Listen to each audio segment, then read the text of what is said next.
प्रजासत्ताक दिनाला देशभक्तीपर गीतांवरचा डान्स पाहिलेला असेल, पण आज मी तुमच्या समोर देशभक्तीचा सगळा बाजूला ठेवून एक नवीन विषयावरती मी तुमच्या समोर उभी राहिलेली आहे. तो नवीन विषय मी तुमच्या समोर आत्ता मांडणार नाही, पण आमची नाटिका बघितल्यानंतर तो मनापर्यंत पोहोचावा अशी माझी इच्छा आहे. नाटिका सादर करण्यामागचा हेतू हा खूप वेगळा आहे. समाज एवढ्या मोठ्या संख्येने इथं जमा होण्याचे हे दोनच दिवस असतात, एक प्रजासत्ताक दिन आणि एक स्वातंत्र्य दिन. बाकी वेळेला जे प्रोग्राम आम्ही करतो ते आमच्या शाळा पातळीवरती होतात, त्यामुळे तुमच्याशी करता येत नाही आणि तुम्हाला जो निरोप आम्हाला पोहोचवायचा आहे तो तुमच्यापर्यंत पोहोचवला जात नाही. सर्वप्रथम सन्माननीय व्यासपीठ आणि व्यासपीठावरती उपस्थित मान्यवर, इथं जमलेले सर्व ग्रामस्थ मंडळी, समोर बसलेले आमचे लाडके विद्यार्थी मित्र आणि मैत्रिणी, यांना सर्वांना स्वातंत्र्य दिनाच्या खूप खूप शुभेच्छा.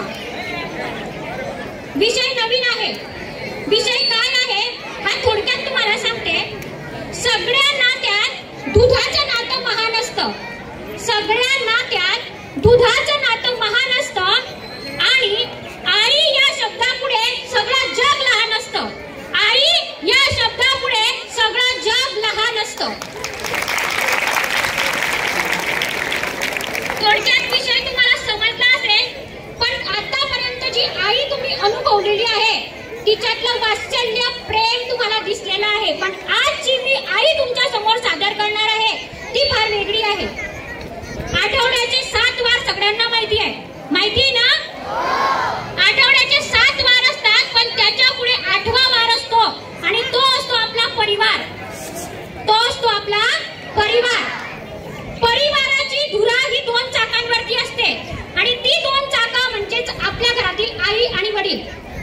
आपल्या घरातील आई आणि वडील हे दोघी पाय जर का भक्कम असले तर परिवाराची भरभराट होणं साहजिकच आहे. परंतु त्यातला एखादा चाक जरी डगमगला तर परिवार मातीमोल व्हायला वेळ लागत नाही.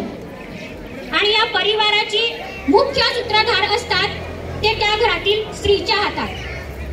म्हणतो ना आपण, घराला घरपण देणारी ही स्त्रीच असते. घराला घरपण देणारी स्त्रीच असते. दावणीला बांधलेली असते गाय. दावणीला बांधलेली असते गाय. त्याचप्रमाणे वात्सल्य देते घरातली माय. वात्सल्य देते घरातली माय. या संसार रूपी जगाची सूत्रधार आई आहे. सूत्रधार आई आहे आणि त्या आईला या ठिकाणी वेगळ्या रूपामध्ये मला मांडायचं आहे. कारण याचं कारण असं आहे की समाजामध्ये ते आज दिसून येत आहे की आई ही आई आहे, परंतु घराघरामध्ये जी दिसते आहे ती आई आणि काही घरांमध्ये दिसते ती आई वेगळं स्वरूप धारण करते आहे. आणि समाजाला मला हाच संदेश पोहोचवायचा आहे की आई असल्यानंतर मुलांवरती होणारे संस्कार आणि आई नसल्यानंतर मुलांवर होणारे बौद्धिक, शारीरिक आणि मानसिक परिणाम, त्या परिणामांची ओळख या नाटिकेतून तुम्हाला आज करून देणार आहे. आता तुम्ही म्हणणार की हा सगळा समाजाचा विषय आहे आणि हा मी का मांडावा? मी एक शिक्षिका आहे, मी हा विषय का मांडावा ते पण सांगते तुम्हाला. हा विषय मांडण्यामागचा माझा हेतू आहे की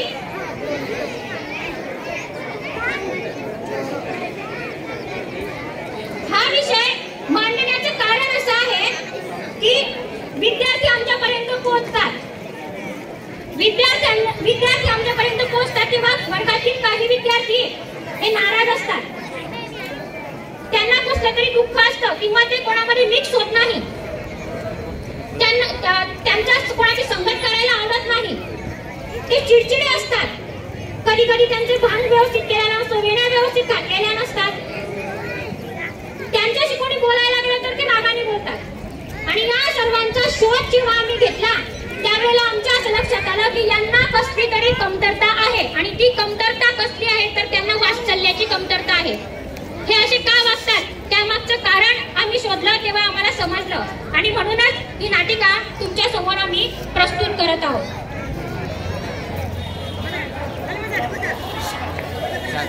आणि एक ते दुसरं सर यांना त्यांच्याकडे बघा. आदिती, गायत्री, समीक्षा, चला चला ग, आपण शाळेत जाऊ. हो चला झालंय आमचं आवरून.